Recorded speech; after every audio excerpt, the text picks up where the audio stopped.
ESPN 94.1 FM and AM 930 present The Drive. It is Wednesday, March 8th. You know what that means.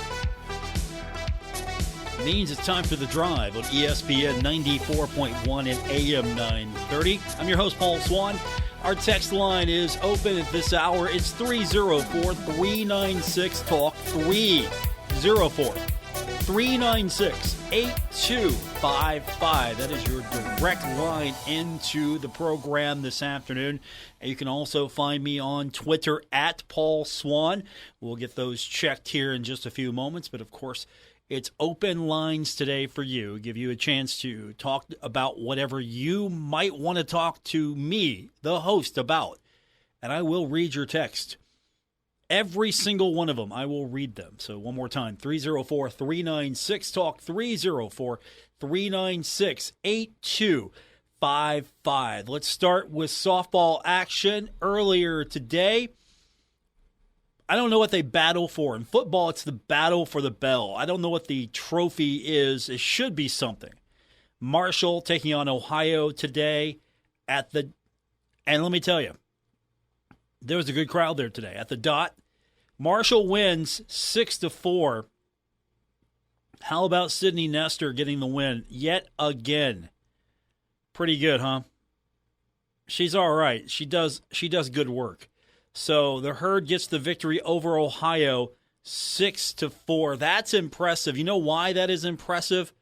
Because the Herd, going into this one today, 16-3, now 17-3. That's impressive. Softball's doing pretty good work right now. I can't wait to see what the Herd looks like getting into Sun Belt play.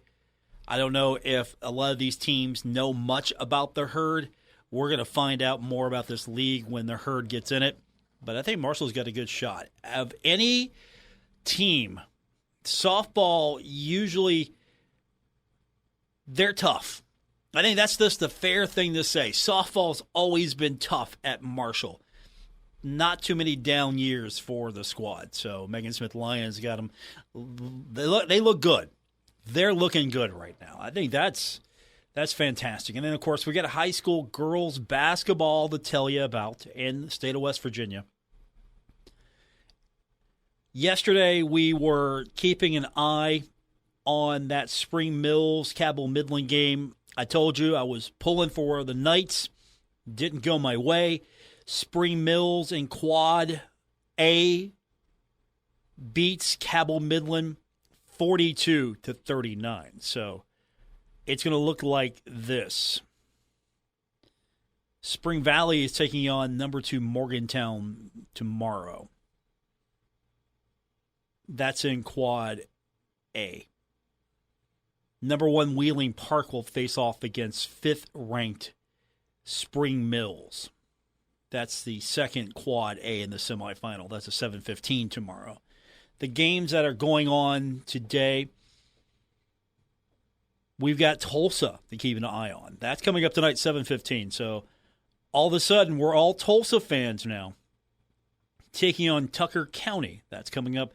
That is the Class A quarterfinal that we're interested in. That's 7:15 tonight. So we've got 3 teams left. We have Spring Valley. We also have Tulsa. And then tomorrow we have got Wayne taking on Sissonville. Wayne's the 2 seed. Sissonville's the 7 seed. I know there's a little bit of a chip going on with the Wayne Pioneers as the 2 seed. A few in the Wayne Pioneer community thought that Wayne should be a little bit higher.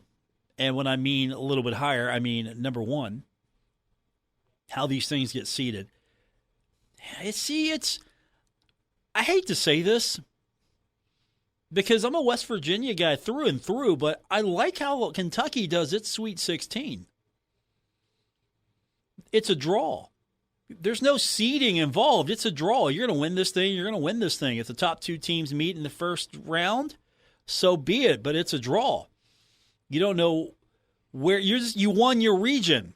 if you're coming out of the 16, it's a draw. It's not, okay, we're going to seed these and rank these. I don't know if that's the best way or not, but I like that system. I absolutely do. But this is what we've got here tonight to deal with. Number 2, Tucker County taking on Tulsa. Number 7, 7:15 tonight in Charleston. And then tomorrow, we all turn our attention to Spring Valley, hoping they, as a finely tuned unit, can beat number 2 Morgantown. Let's go with the Timberwolves winning that one. And, of course, we're also rooting for Wayne tomorrow against Sissonville. So that's what we've got in high school girls basketball action. We'll keep an eye on all of that right here on ESPN 94.1 and AM 930. What else is going on today? Well, we're in that part of the week now where, since Marshall's done for at least the week until we find out on Sunday if there's an NIT bid coming, right now, we're just looking at other teams. If you're a UK fan, you got to wait till Friday night. If you're an Ohio State fan, you at least get to go at 6:30 this evening. If you are a Ohio Bobcats fan, we got to wait for the Bobcats to play 1:30 tomorrow. And if you're a West Virginia Mountaineer fan, and I know there are a few of you listening, you text me all the time or find me on Twitter. I know you're out there. West Virginia takes on Texas Tech 7 o'clock. So if Texas Tech beats WVU, I'm going to hear about it. If West Virginia beats Texas Tech, I'm going to hear about it. And you know how to get a hold of me. Twitter, it's at Paul Swann. The text line is 304-396-8255, 304-396-8255. And we talked about it yesterday, but I just want to point it out again. Marshall's baseball team beating Radford yesterday 11-2. We'll play host to Canisius series this weekend. So more baseball action as progress continues on the baseball diamond, getting that ready to go. Still got a way to go here to see that thing completed, but at least there's progress being made and there's actual dirt being moved on a daily basis. So good luck there. So we've got the Kentucky 16 Region Boys Final to talk about as well. As again, this is the fun part of the week. You got all these tournaments. I don't know how deep you watch some of the stuff. Usually this time of week, it would be, okay, focusing on what's happening with Marshall, Conference USA. Yeah, this has actually been fun for me a little bit because I get to sit back a little bit. This week I get to be a fan to a degree. Get to watch some games instead of focusing most of my attention on the herd. Since I like the Sun Belt, I don't think it's bad the Sun Belt played last week. I actually liked it. But now I can focus a little bit more on what's happening with the high school side of things. I haven't been able to do that in a while. So I'm hoping we can do more of that if we're going to stay with this type of schedule with the Sun Belt, because we can just focus on some of these games that we don't get a chance to talk about much because we're all in Marshall mode. At this point of the week, we're heavily into Marshall mode. With Marshall and the Sun Belt, I can actually breathe a little bit and look at what's happening. And, of course, you've got the Kentucky 16 region. We're going to know the representative soon as Ashland will face Owensboro in the boys' Sweet 16. That is going to be, I think, an impressive matchup. We're going to keep an eye on that one.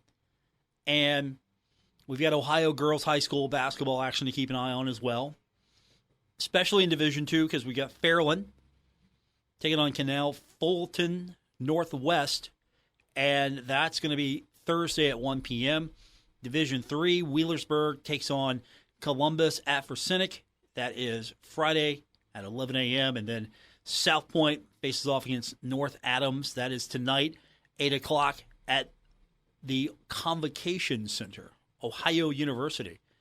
And we were rooting for green yesterday. Unfortunately, it didn't get done. Division IV Region 15 semifinal on Tuesday. Westerville Northside Christian defeated Green 66-56.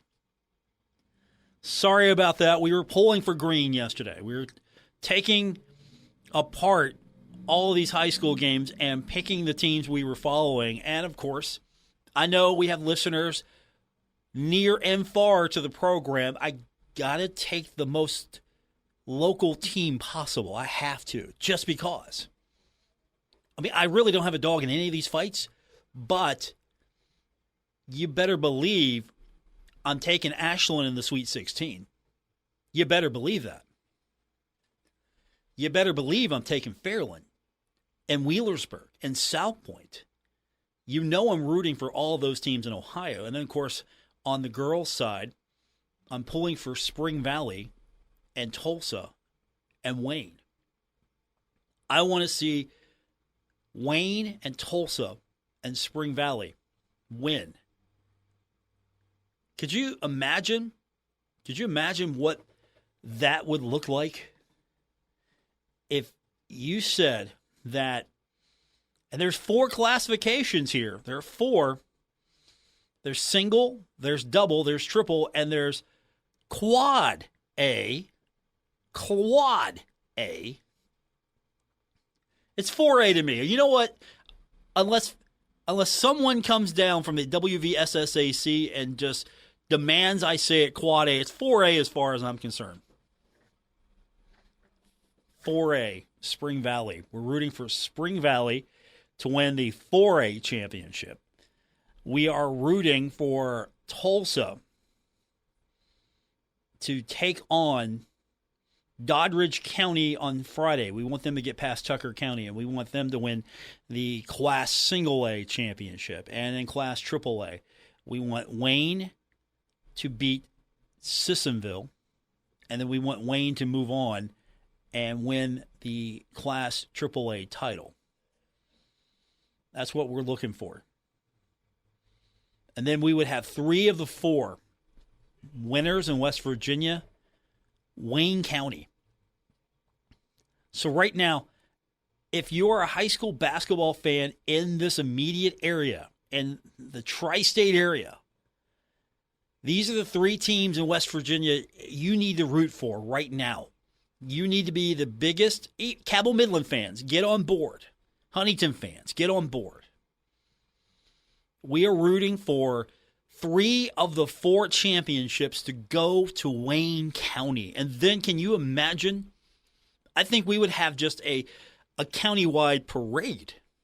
You would have to. You get 1 to win, that's fantastic. If you get 2 to win, that's even better. If you get 3 of the teams to win, we got to have a countywide parade. We'll line everyone up at Bill Cornwell's house, our news director, the world-famous CK alum, Bill Cornwell. We'll line them all up at his house, and we'll go through Cerrito and Canova. We'll just traverse all of Wayne County. I don't know what order we need to do this in. Someone plot it out for me. Work the parade route out for me. But we got to stop at Austin's Ice Cream. We have to. Maybe that's where the parade is. We just all parade over to get some ice cream at Austin's. I don't know, but I'm liking the thoughts here. 3 of the 4 champions, Wayne County. Wouldn't that be something? That would be amazing. So now we got to make this. We got to will this to happen. We absolutely have to will this to happen. I'm going to be super disappointed if we don't have 3 if we get 1 champion, that's great. Okay, we got 1 champion. That's cool. We get 2, that's even better. But 3 champions out of Wayne County of the 4 classes, and only because we don't have a AA representative, can't take that away either. So that would be fantastic. And then, of course, I'm rooting for all the local Ohio teams and definitely pulling for Ashland, both in boys and girls basketball. So now you know where my loyalties lie with your school.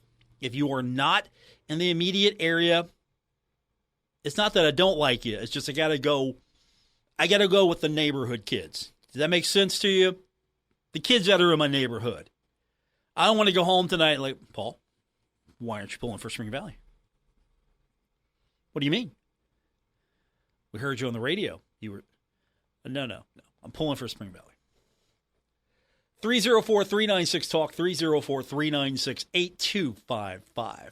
More coming up on this edition of The Drive, ESPN 94.1 and AM 930. This is The Drive with Paul Swann on ESPN 94.1 FM and AM 930. Welcome back to the Wednesday, March 8th edition, The Drive on ESPN 94.1 and AM 930. I'm your host, Paul Swann. Our text line is open. It's 304-396-TALK, 304-396-8255. We're talking a lot about the high school basketball action that's happening this week and next across the tri-state with several local teams. Let's focus on the one team that we all are rooting for to get into the NIT, and that's the Marshall Thundering Herd. The Twitter campaign has begun. If it hasn't already, it's begun in earnest today. I just saw this a few minutes ago. Marshall threw out the Hey NIT, invite the herd. The resume.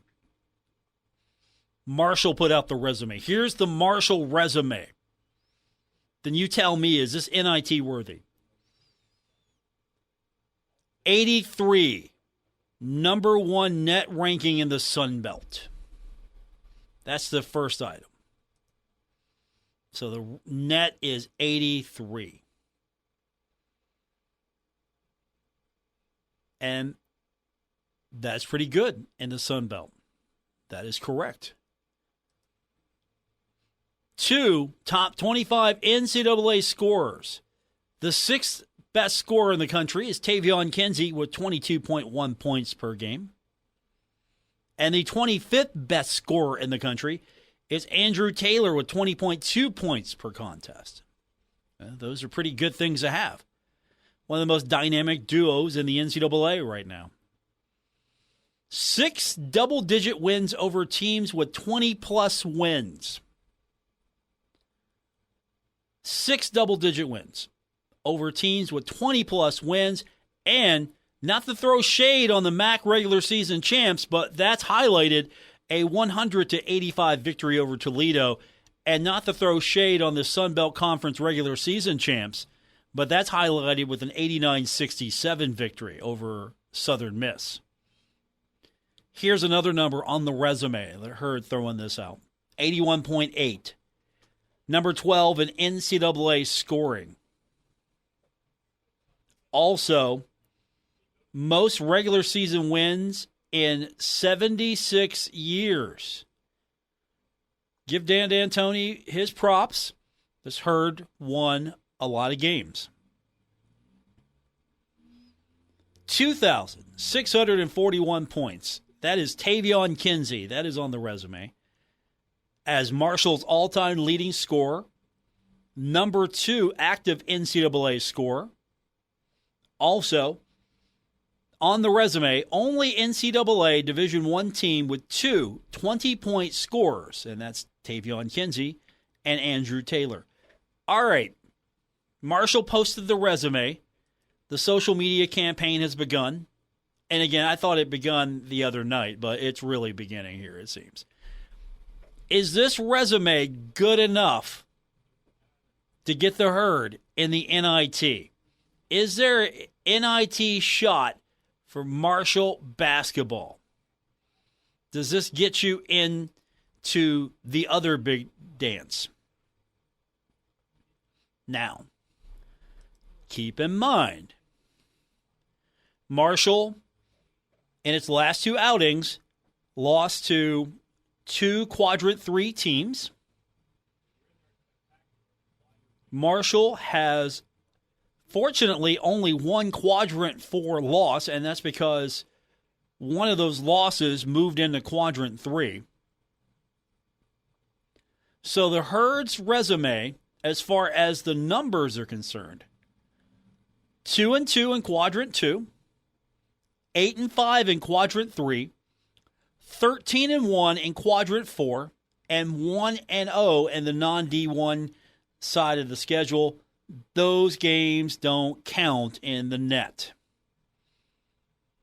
So if you're doing the eyeball test, you're looking at this and you're thinking, okay, didn't play any quadrant 1 teams. We've been down this road. Played 4 quadrant 2 teams. 2 of them were non-conference. You lost against Louisiana, which won the Sun Belt. You beat James Madison. You lost against UNC Greensboro, and you won against Duquesne. I apologize.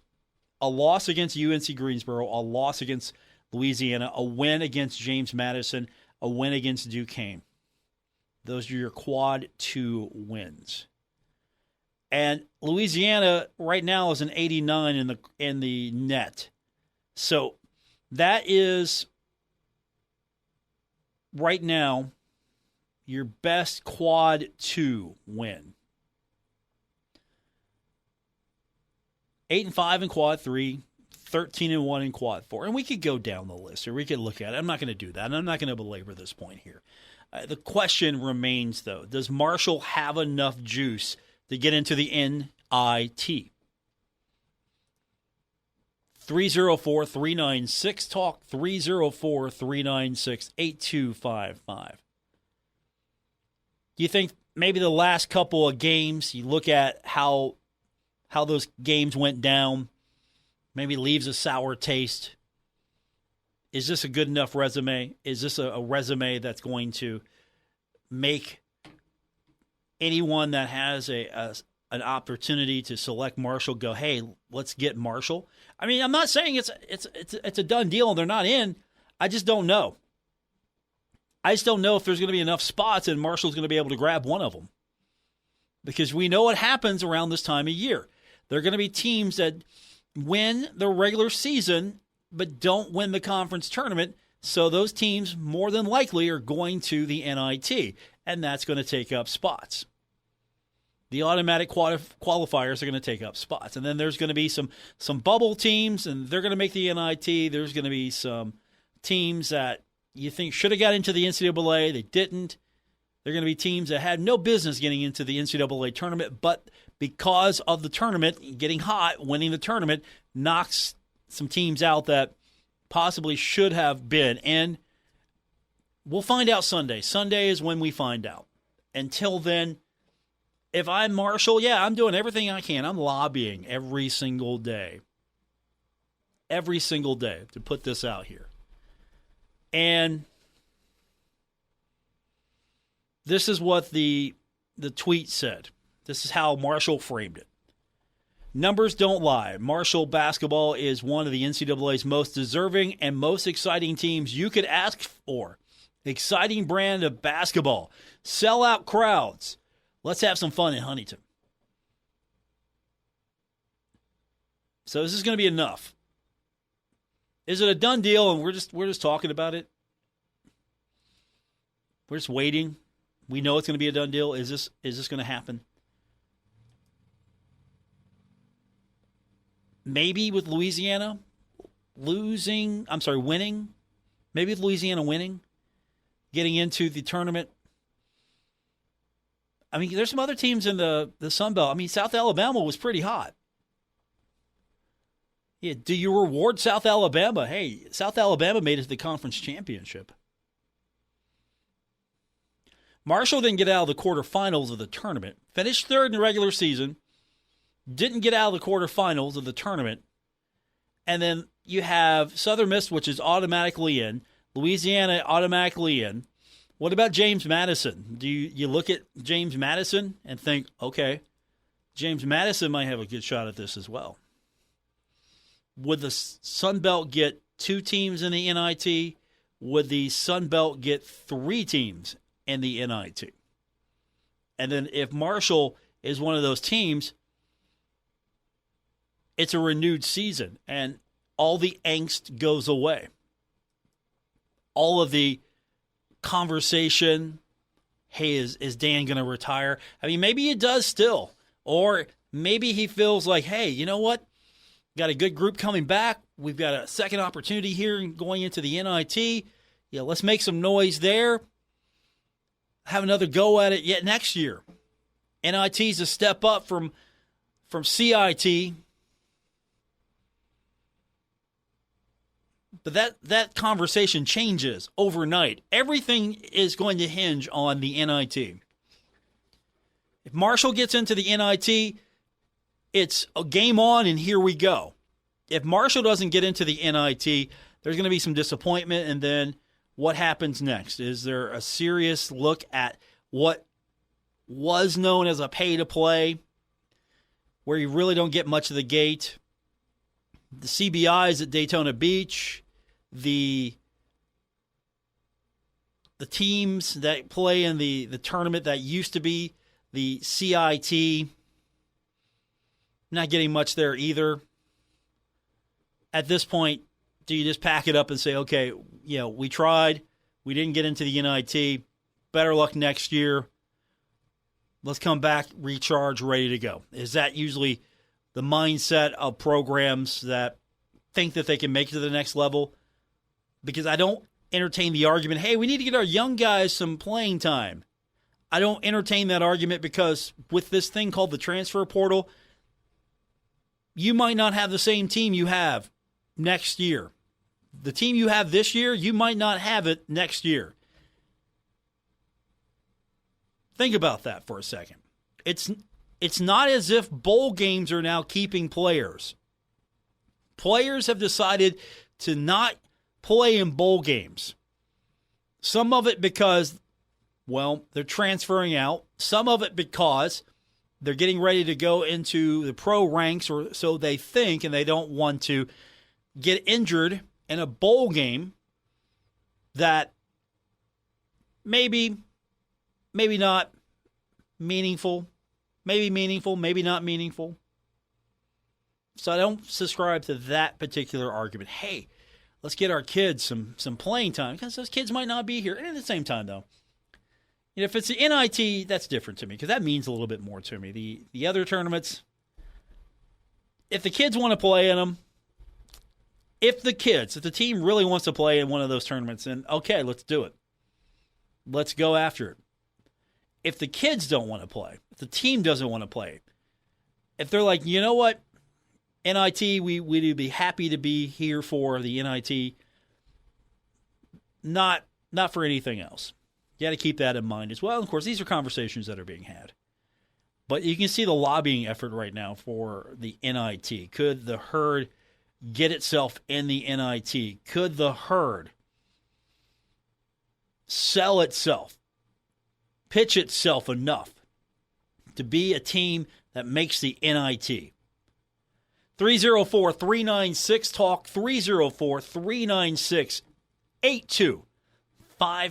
More coming up on today's edition of The Drive on ESPN 94.1 and AM 930.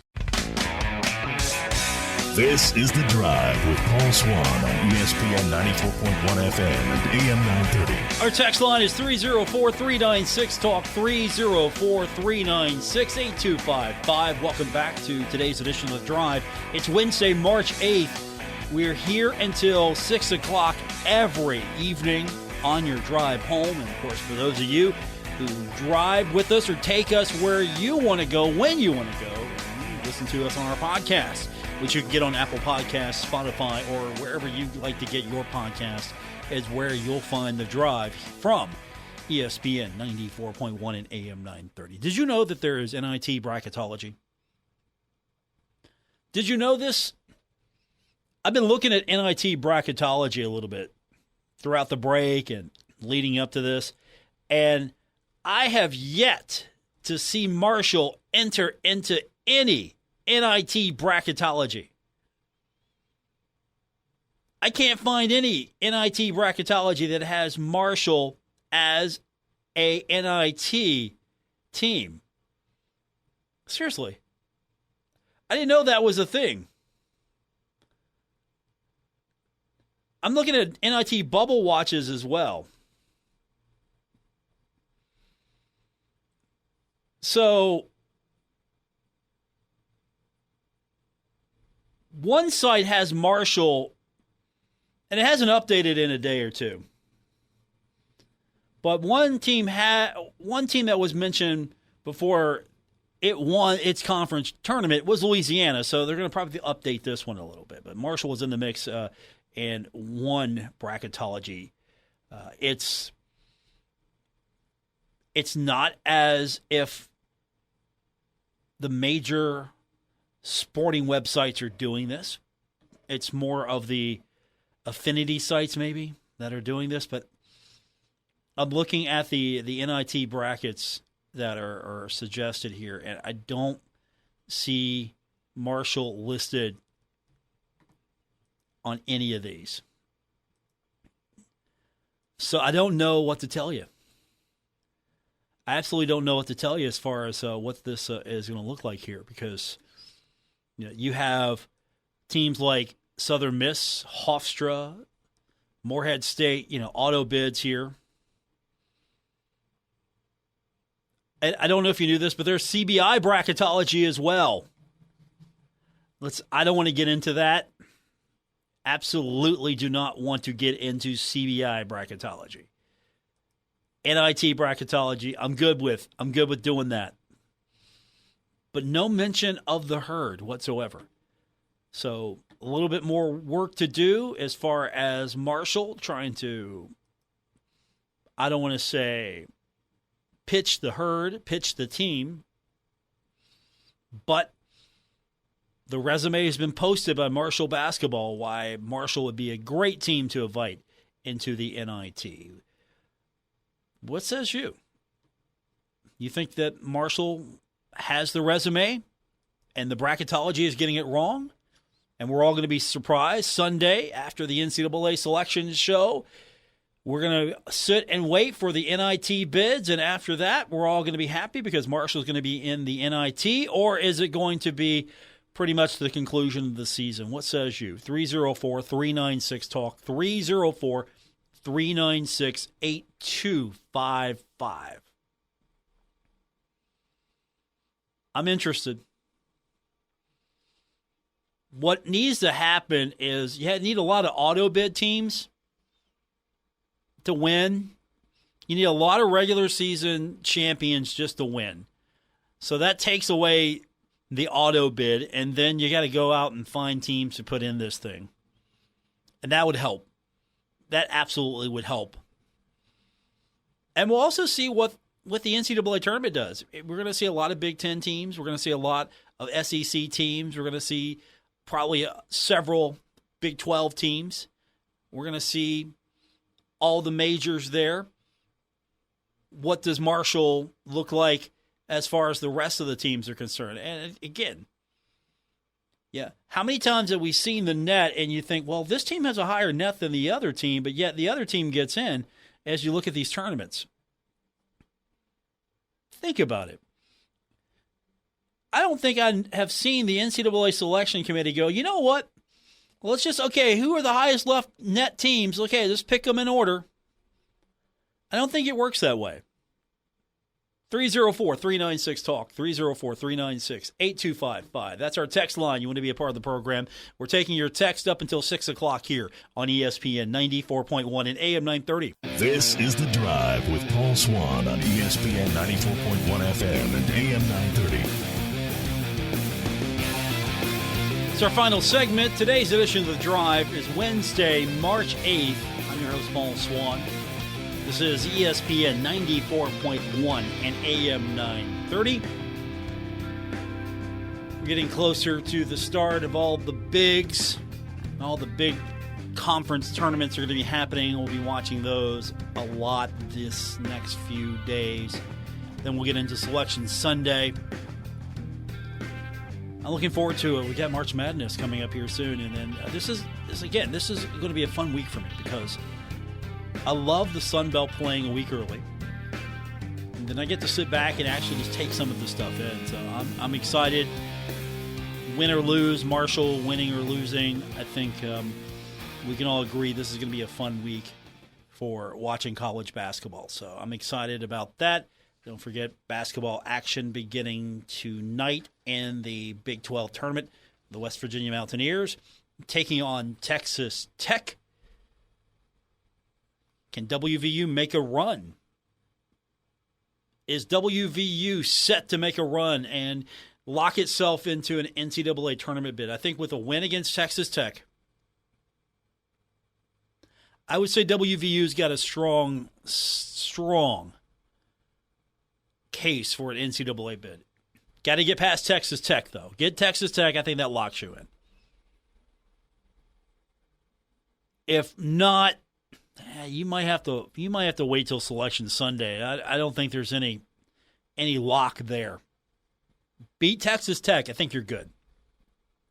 Whatever the case may be, we're going to keep an eye on all these games this week. And, of course, we've got March Madness coming up the following week. A lot of tournament to tell you about, and we'll do that here coming up next week when we get the final schedule, which games we're going to be able to carry. We've got the Big 12 tournament coming up. We've got the SEC tournament coming up as well.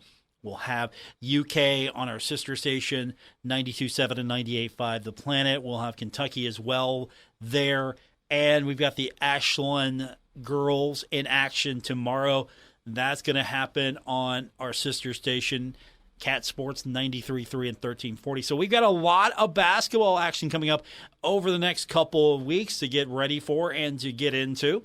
And then we'll all huddle around the radio, hoping that we hear Marshall's name. NIT, maybe? We'll see. We'll find out. That's all coming up hopefully here the next few days. We'll get some clarity on that, and then we'll all maybe meet back at the Henderson Center. I would love to see the Herd get in the NIT, but wouldn't it be terrible if Marshall got in the NIT and then Marshall's got to go on the road? Like, okay, you get an NIT bid, but you're going on the road. Now, Marshall might be able to make a case for a home game if chosen. Capacity's been diminished, yes. The sellouts have increased, yes. I think the Henderson Center, the seating capacity is just about right now. It's been a while since I've seen a full house in there, and not on a consistent basis. So I think the capacity is just about right. I don't know if we're going to see a new arena anytime soon. I would love a major overhaul of the arena. A down-the-line project for the arena. Yeah, make it look a little bit more modern. I'd redo the seats. I know the seats were redone many years ago, but I would redo the seats. I'd redo the upper seats. I would try to come up with a more rounded look for the seating, bowl it in as best you could. I'd like to see that. I also would like to see more creative use of the space above. Maybe you could create some sort of situation where you've got seating up there, but maybe it's safer, and maybe you could do something with, skyboxes. Try to increase your point of sale as well. Do some things like that. I know I'm just throwing things out there at this point. Because I saw Steve Ballmer. Y'all know Steve Ballmer is, right? LA Clippers. And he was out there all excited about, get this, Intuit Dome is slated to open ahead of the 24-25 season. New arena. And Ballmer is excited about the signature feature, 1,160 toilets and urinals. That's the selling point. On that note, have a wonderful evening, everyone. We'll talk to you soon.